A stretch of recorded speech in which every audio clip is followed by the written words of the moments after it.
Hi, I'm Don Schmincke, and I was just on the Leadership Café show with my hosts, Michael Couch and Richard Citron. Now, what I got to share is why management theory fails at such a high rate, and to explain that, the history of a 700-year-old leadership model and how it links to modern medical and biological science. And then also, I'll share with you why I stopped studying successes and why you should too, because the shifts we're seeing in human decision and behavior require much more. And successful companies have a secret for dominating the world that we're just not teaching a lot in our books. We'll also understand why the failure rates are so high in strategy and why teaching how to die properly is a secret to great leadership success. Come join us.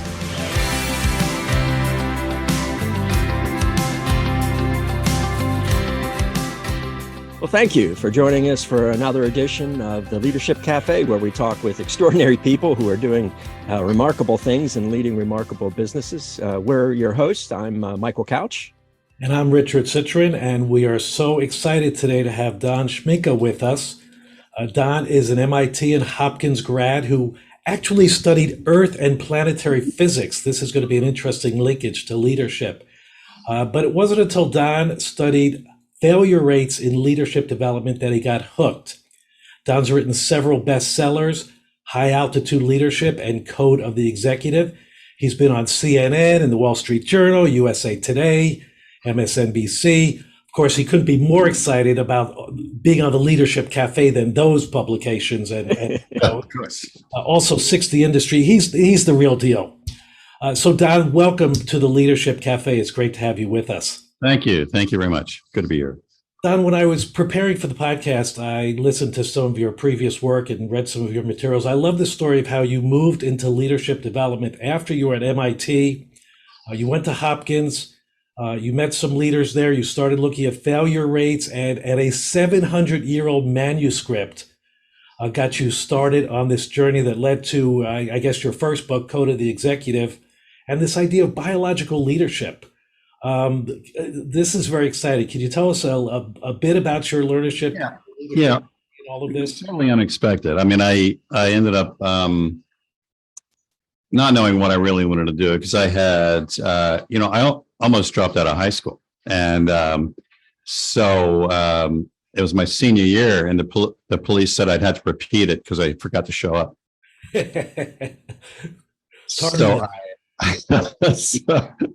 So I was like, okay, what do I got to do? They said, we got 60 days left or whatever. You got to do the whole year. So literally, the teachers are very helpful. And I did the whole year and I passed and got out. So at that point, I ended up going to a community college because I was working at my uncle's gas station, and I noticed all the guys with the big cars and fancy cars had a good education. So I thought, well, I better do something about that. And that's when things really took off, because there were a couple people there from MIT, and they were retired. And they said, you should go to MIT. I didn't know what the hell it was. I thought it was this like a trade school? I mean, what is that, right? So anyway, somehow I went through a battery of testing. I thought they saw something I didn't see, and I got in. And so that's where my journey began in the area of sciences. So, but it was a nice environment because I could explore different things in different areas. So I spent a lot of time in planetary physics came up later. It was really engineering and AI and computer science first. But I kind of got bored with that, and that's where the planetary stuff took off. But at the same time, I had to pay my tuition, so I started working on the Trident nuclear missile guidance system at the lab there. And that was your part-time, your after-school job, working on the submarine missile system. And then it gets even worse. I was taking a course in biomedical engineering, and the professor liked me, ended up doing my thesis in biomedical engineering. I got published for the first time in that area. And then I got fascinated with humans because they were so interesting to me, and it became my favorite species. I even have a few friends who are humans, and and so that's what when I got to Hopkins, that's where I wanted to go next with that. So my graduate work and studies were in the areas mainly of human grouping behaviors, and I love that. So it ended up being quite a journey. Then Kathy Trower, who was there running the program before she went up to Harvard to take over theirs, asked me about CEOs, and I thought I'd start a laboratory of a CEO group where we would learn something together. And I began to realize that there was something missing because they were complaining about change failure rates and theory failure rates and flavor of the month and all the sarcasm and cynicism that CEOs go through and C-level executives go through. So I thought, oh, wow, let's take a look. So several asked me, because they knew I was a geek renegade scientist that was totally out of control. They said, why don't you find out if this could be a biological condition, because it's happening so commonly. So that's what started me off. So I started hanging out and engaging a lot of anthropologists and archaeologists and sociologists and, just geneticists, evolutionary psychologists. And it was fun because I was able to look at the things that no one was daring to talk about and exposing it, and CEOs loved it. So Oxford University gave me permission to use an ancient manuscript of a process or a program they started 700 years ago, but about 500 years ago. Started 500 years ago? No, the program they were letting me have access to. I don't know if they were in existence back then, but I should try it. But it was a samurai training program, and after a couple hundred years, somebody documented it, and then 50 years ago, maybe longer now, Dr. A.L. Sadler translated it into English, and his estate went to Oxford. That's how I got access to it. So I had this 700-year training program that was documented maybe 500 years ago. Because back then it wasn't like today. Like if you got a good idea, you put a book, you go on a speaking circuit, try to make a lot of money. Well, back then it was like 200 years, and then maybe you might write it up. So, it was interesting because it led me more into the biological patterns, because I could see patterns working then that are still working today. And that's where then it took off, in the 14 languages or something. And I started speaking. That's how I got here. So wow. It just ended up being a circuitous, unpredictable path, but I've enjoyed it and learned a lot. So now I train about 700 CEOs a year in various workshops, and I do a lot of corporate workshops. So I probably train even more than that in executives. So I get a chance to really get under the covers, and it's been fun. I'm learning a lot each time I do it. Well, that's an intriguing parallel path here, because that's what got Richard and I started as well. Is that I was in the corporate world for years doing leadership development, and it never stuck. Every time I did an evaluation, it just, there was no impact. And people may have enjoyed it. There was some good golf and some food associated with it, but nothing else. So that's what Richard and I got looking at the evidence. So much of what we invest in leadership development is worthless. It doesn't have the impact. So we have some ideas around, what it takes to create. Some of it is doing things built from strategy, which is our concept, strategy-driven leadership. What did you find? There were some of the biggest reasons. There were people weren't seeing the impact from all those the hot flash of the day that they just read about. Well, we started to stop studying successes, and because even though I know some of these people personally, or I'm one phone call away from them, I started noticing all these successful company case studies that were in the great company lists that every best-selling book every year has a great company list, right? But I noticed none of the authors admitted that the list is going to change in 18 months. And I thought that was interesting, how you can produce the biggest failures by looking at 5 years ago who the great company list was. So it started doing autopsies and started studying the dead.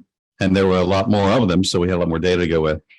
And what I was realizing was, could the failure rate be this bad? And I ended up going to, Google Scholar. I don't know if you've been to that part of Google. So that's where all the institutional research and academic research is published. So I thought, let's just do a query on management theory failure, just to see what comes. I figured there'd be a few hundred papers on it. I can learn something from it. When it got to be over 4 million hits, I realized we were into something very, very bad, and no one was talking about it. So I thought, let's start talking about it, because I never heard a motivational speaker or a best-selling author admit the failure rates were that high. So it was in that I get a lot of support from Hopkins and other universities to dig deeper. And so one of the things I realized was that there was nothing wrong with the books. In other words, their ideas were fine. You know, they were great. They were great concepts and methods. What I noticed was missing was that they were just, and this was the anthropology angle that came in. Said these anthropologists come in. I said, look at what's wrong here. I mean, here's what you do to be successful and how to do it. How can you deny? And they said, because you're an idiot. And I'm like, what do you mean I'm an idiot? They said, you're asking the wrong question. That what and how stuff are just tools. And a fool with the tool is still a fool. Mm-hmm. And that's when everything changed. And I was like, this explained the failure rate of the number of books published every year in management and business, which is 35,000, by the way. People don't realize that 35,000 books every year. We publish more than cancer research, but at least we're making progress in cancer research. So I began to look at, okay, it is tools. And so what's missing? And they said it's because you're not seeing the shift in human decision or human behavior.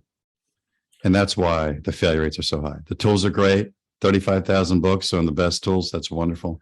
But when people read them or take the workshop or hear the motivational speaker, whatever, they don't alter their decisions, their behaviors. And that's why it fails.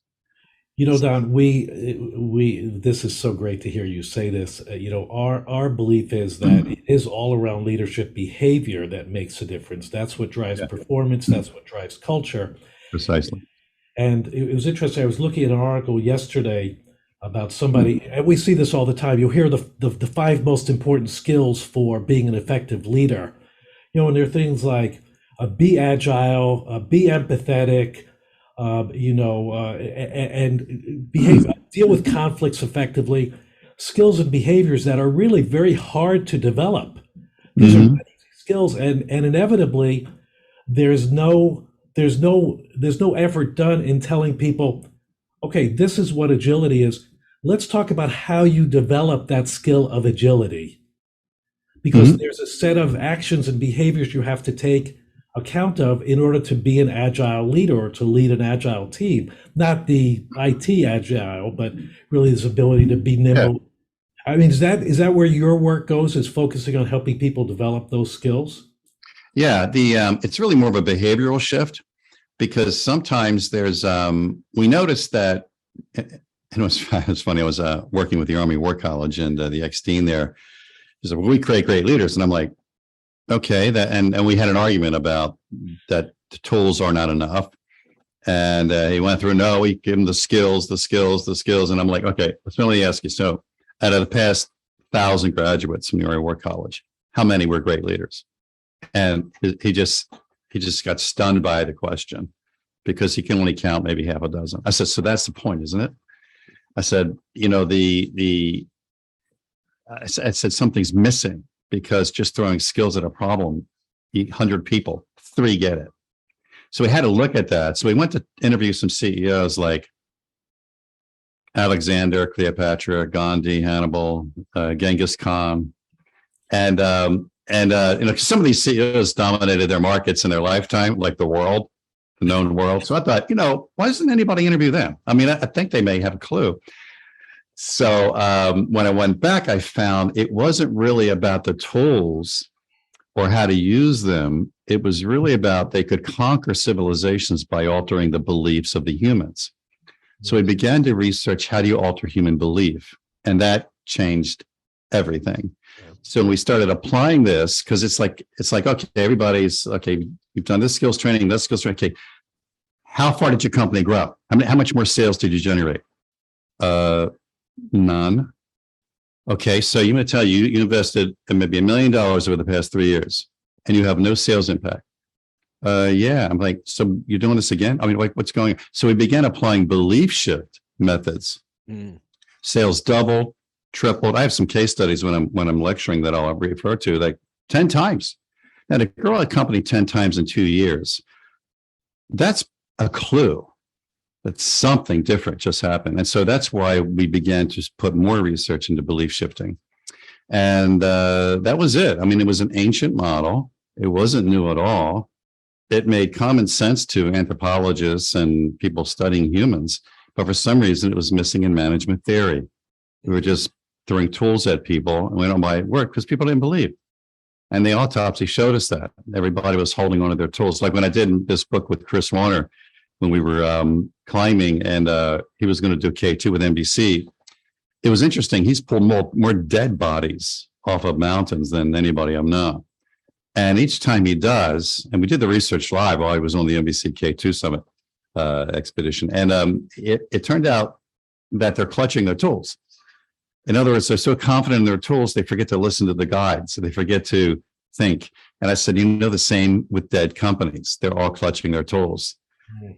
If you look at I don't know why no one brings this up. I mean, I'm sure you guys know this, but it's like I get out there in audiences and no one's asked the question, like, well, wait a minute. How did all these dead companies have the best CRM systems, the best ERP systems? In fact, they had all the best-selling books on their shelves when they died, and the bigger companies hired the authors. So how do you die with all the best? And no one's ever asked the question. How do you do this belief shift? How do you affect that? That was interesting because what it did, it took us into a different dimension because we had to go back over thousands of years to see how did successful companies dominate the world. And it turned out that it was, if you think about this model, so you've got, you want to get results. So you got the what and how stuff. And you got to change behavior to get the what and how stuff to start working. Well, above that line is how do you alter human behavior? And it's beliefs. And we thought, well, if this is so obvious, why are we doing it? Well, we found out it was the human genetic instinct for seeking safety. So analysis is a tool that helps us seek safety. And that's where you get the what and how stuff from, because they're all about analysis. What's the world mean? How does it work? How does what's the structure of the machine so we can do it better? So we got analysis around exhibiting itself in terms of books and methods and frameworks and processes, procedures, and, all that stuff. So, it's, fill in the blank programs. You fill in the blanks and here you got a strategy. It's just like, it's all that stuff. It's analytical. It's great, except it doesn't work. Yeah. So when you get above the line, well, how come, what's above the line? Why isn't it like that? It's because we found out that altering beliefs is art. And art is not in a fill in the blank program. It's not in a formula. It's not an equation. It's not a book. It's emptiness, and it's dangerous, and it's fearful. So you're going against the opposite human capacity for safety, because going to art, you have to run from safety. And that's why we don't teach this. So it's back to the why is very critical versus the what and how. Yeah, exactly. And so whether you call it paradigm, whether you call it worldview, whether you call it, the why, or we call it the compelling saga. We steal it from the Vikings because they figured something out. And so that's it's in that domain. But it's interesting you say that, because like Simon Sinek, we have the same coach, and so I've learned a lot about this issue of branding and discovery. And Mark Levy was the guy that tore apart Simon's first book and said, no, that's the only chapter you should publish. We should start with why. And that's how things took off. So it's really cool. The guy's a genius. When we went through all this, I began to realize, wow. So now I have a book on why. And what happens is this: once there's this aha, like the why, or we need a purpose or a vision or a mission, and it's a good belief, it degrades into tools. So we go into companies like, well, here's our why statement. I says, well, how come you're not executing it? And I was like, oh, well, it's written on our posters on the wall. It's on our business cards. It's on our website. Good. How come you don't believe it? And it transforms the entire conversation. And that's how we're able to drive sales to magnitude levels, because I'm not a sales guy. It's just that when you get humans to align in performance, you can conquer civilizations and markets. Yeah, that's one of the things that we emphasize, even down to the individual level, is don't do anything until the context is clear. Why? Why would you want to invest any time or effort in this, even in your own personal development or something like that? And we get to the point where if the why is not clear, we say, man, it's not worth going forward. It sounds like that fits as well to the content. I love the Saga idea. And I like your start with strategy first, because when I looked at the autopsies, they had great mission statements, they had great values, great purpose statements, but nobody was asking the question or recognizing that if I'm going into developing a mission statement, but these 20 dead companies in my industry had a good one, why am I doing this? No one asked the question. I'm thinking, well, let's ask the question.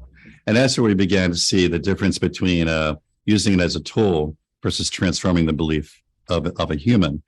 And so with strategy, it really gave us a way out, because it was like, well, I had people, oh, here's my Saga. What do you think? I'm like, I don't know. What's your strategy? Because that why, that Saga, that mission, that should all be executed from a strategy context, as you were saying.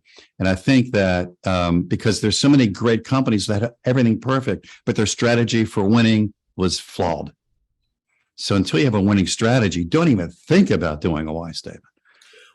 It's also the case, as we said, is whatever your business's strategy was in January of 2020, if it didn't change in April of 2020, you were in big trouble. And that's really a case of, having this belief well entrenched in your team that we can make the change, that this is important for the business. We like to say that you don't want to focus on methodology. You want to focus on why are you doing the methodology. That's what's important for people to get a handle on. Yeah, that's what we learned from working with Black Hawk Down, because I wanted to find out when it comes to execution, because we have like these 5 patterns. Strategy is one, and we had to go into why the failure rates are so high in strategy, which is shocking, because I was teaching strategy at Johns Hopkins in the graduate school, and I was realizing I was part of the problem because I was doing it wrong. But we had to get the strategy thing down, and then the compelling Saga could emerge from that. And then things get easier. Then you can look at culture. Why are our culture change programs failing? Because you're not triggering tribal grouping instincts in our species. What? Yeah, it's not published anywhere. How do we structure? Well, you got to structure according to, like, there's a great psychiatrist, the late Dr. Elliot Jacks, came up with a fascinating area of complex. Oh, are you familiar with? Yes. So that's, you structure according to a psychiatric element. What? And then execution was Black Hawk Down. Now, here's what happened. It was like when I was working with Matt Eversman, who was the main character in the movie, in the book. I spent about a year looking at Black Hawk Down at a level to how did the most disastrous project execution in military history occur? And when it occurred, how did you actually live? Like, how did you survive? How did you get out of there? And it was the concept of, everybody needs a plan, but you should know that no plan will execute. So therefore, because you got to remember, the enemy has a vote on your plan, and they may not agree with you. Now, that was an interesting military concept. And then I was like, well, how do you execute it all? It's like you have to adapt. And so you're right. Like every 3 months, for instance, you come back and say, where are we off course? Which is against the beliefs of modern American management. I'm not supposed to go into a management meeting with my boss and my peers and say, I'm off course. I'm supposed to look good. I'm supposed to do it right. I'm supposed to be impressive. I got to go back and say, I'm off course. And it was interesting. The belief shift to induce that in an organization drives performance and sales higher than any other effort they had done in organizational change. Isn't that fascinating? Amazing. So the idea of failure management, how do you manage failure effectively and use it as a learning tool? Is that would that be part of that formula? Yeah. In fact, I'm my new book, which should be out in a few months, is really looking at there is no failure if you're learning. Right. So either winning or learning. There's no failure. And that's part of the thing. So course correction is a zigzag line to the destination of strategic accomplishment. So even though your strategy will be out 3 to 5 years, or in some countries, hundreds of years out, this course correction, and you're right, every 90 days, hey, if we're on course, something's wrong. Right. Yeah. Because somebody's lying. Yes. One of the patterns we've seen in talking with the leaders that we've had on the Café is their amazing history of failure. But the thing is, what they've learned from it is so impressive. Actually hearing a successful executive talking to his future leaders, explaining I did this and failed terribly. Make sure you don't do that. I did this and failed miserably. But his whole point was, you got to learn from it. We got to move past it. So an amazing cultural shift when people start viewing things from that perspective, I believe. Well, it's an interesting established, I think, validation from your approach of strategy first, and then you move forward. Because I think the element that I'm seeing is that the best-selling authors show up after they're successful. So you wonder why their books fail to implement. It's because they showed up. Wow, you did this great. What did you do right? And then they published what they did right. The problem is they weren't there for the pain, the suffering, the bleeding. When you think about that, that's where their learning was. But they don't publish the pain and suffering because they missed it. And that's why most leadership books fail, because they fail the essence that every successful CEO will say is first step: be ready to make mistakes, to suffer, to sacrifice, to feel some pain. And you'll learn from each one of those. And I think we need to start teaching that. Yeah. We try to reinforce that through our work with development. But it's amazing to me that this came from a 700-year-old manuscript, and now modern neuroscience and anthropology is proving it out. We can actually see why that works. Is that you find the neuroleadership, neuroscience has also informed your work? Yeah, it is. Although I found most of the authors in neuroscience aren't neurologists, and so when I talk to the neurologists, they're like, "Well, they got that right, but this is wrong." But I think the pattern, it's interesting, because what we do is we use 5,000-year-old observations and documentations and data, and then we couple it with modern medical science, and that's when we know we got something that works. And then we apply it, and we want to be able to measure performance results that are not 10 or 20%, but magnitudes. And that's why I get all these CEOs saying, "Hey, can you come work in my company? I can do the workshop or whatever," because they're seeing this data from their colleagues. And it's like, what's going on? And we're not really doing anything but saying, okay, for 5,000 years, we know this works. We don't know why yet. So let me give you the medical science to support it. And then things transform automatically. And so that's why the neuroscience, like the area of the brain that we noticed, it goes back to, I have to thank the evolutionary psychologists and geneticists, is what stops execution speed is selfishness. And we see it like every time you see an episode of The Office, right, on TV. I mean, people think that's a comedy. No, it's a documentary. Because everybody's saying, "Oh yeah, I know that guy. Oh yeah, we got this guy in my office." It's like, it's just a documentary. And the thing is, what's driving the documentary is selfish agendas. And that's all validated in evolutionary science. And so selfishness is the best strategy for genetic warfare. And that is why we all have it, because we're designed for genetic warfare, which is replication of our data. Survival. Survival. And it's survival not of the species, because Darwin was misquoted. Everybody says survival of the species, or survival of the fittest of the species. No, he never said that. What he meant was survival of the information in the species cells. And when you look at the data of extinct species, 99% of the species on this planet are extinct now. So that didn't kind of work out. But what did work out is the information is still alive in our cells. And so selfishness lets that occur, because it's all about replication, and those that can do it faster and better win. Now, the problem is when you're trying to run a company, it gets in the way. Darn those people again. So in the neurology that we've done is we've looked at in the limbic system and the reptilian part of the brain, why that selfish agenda has been stimulated and programmed and painting itself in the neocortex. And how do you override that? And we've been overriding it for thousands of years. We just never codified it. And how we're overriding it is this is where the samurai thing came from. You got to give somebody the concept of death. You have to get them to be able to commit suicide to their ego. So we have to teach suicide. We have to teach how to learn how to die properly. And if you learn how to die properly, then the neocortex starts giving up the evil spirit, which is the ego. That's a samurai said, the evil spirit. They didn't have the psychiatric terms yet. And it's been amazing teaching a team how to die properly, how they're able to execute 10 times, 20 times, 100 times faster, but it's purely biological. We're giving them something to die for. And how often have we heard that throughout history? Yes. Give them something to die for. You see, all of a sudden, death becomes the secret for success. Mm. The why again, the purpose. The Buddhist principle of letting go. Yes. Yes. Yeah, it all pulls it all together and puts it into business management. Yes. I could listen to you all day, Don. Great stuff. What's the name of the new book?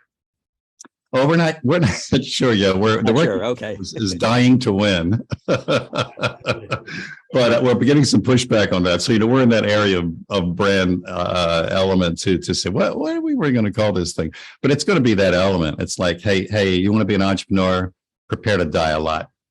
All these success stories you've heard, you have no freaking idea what happened behind the scenes. But it's my wife is a grief expert and advocate, and she gets so much pushback from people about talking about death and grief. Yet we're seeing more and more discussion about it. So you'll stick to your guns on using the dying concept. I think it's important to make that more a part of our culture and not something that we're afraid of. I think so. And I had a psychologist say to me once that change equals death. And I think John Cotter at Harvard had an interesting way about the difference between leadership and management. Managers are there to create and maintain order and structure. The leaders are there to destroy it. Yes. So change is death, and death is grief. But many companies don't have great counseling for organizational change programs. Well, Don, there's been a lot of change that's happened over these past several years, really globally with the pandemic and now economic challenges. And one of the questions that we've been asking people as we finish up the cafe is that we know that people have had and organizations have had challenges that they perceived has happened to them. But we've been asking, how has this current social and economic circumstances, what has it done for you rather than to you? Mm-hmm.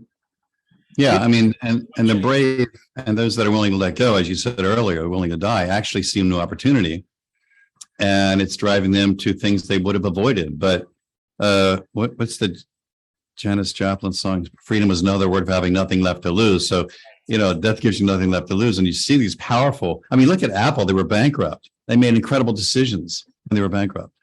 And look how that turned out, right? So, but a lot of companies hanging on, not letting go, end up what I call, it was interesting. George Stalk is a friend of mine, and we spent some time on Zoom every few weeks, and he had an interesting insight. And he started the lean manufacturing revolution 20 years ago. So the guy in his latest Harvard article on disruption is interesting because, as you know, disruption is a point of death and change anyway. And he said that legacy beliefs will keep a company in a legacy environment. So when these new ideas we're talking about come to them as a threat, they respond with legacy strategies. So how many of our clients are using legacy strategies to win when they're no longer going to? So, Don, if folks want to get in touch with you or learn more about you or find your books, what's the best way for them to do that? We're trying to coordinate everything to one website called Saga Leadership. It's like the Viking Saga, SAGA, leadership.com. And we're evolving. That's a good place to start right there. We're trying to get all of our work and research and newsletters, coming out from that source. So thank you for asking. Yeah. Well, it's great having you on the Leadership Cafe, and as we do with all our guests, we'll make sure we send along a copy of our book, Strategy Driven Leadership. Thank you. This will be coming out on a regular basis, and you can watch it on our websites, but also on any place that you enjoy watching your favorite podcasts. We want to make sure we thank our producer, director extraordinaire, Chad Barr, who's in the background helping us out on this, providing amazing support, and from the Chad Barr Group. So all of us here at the Leadership Cafe, thanks again, Don, for joining us. I'm Michael Couch. And I'm Richard Citron, and we look forward to seeing you on the next Leadership Cafe.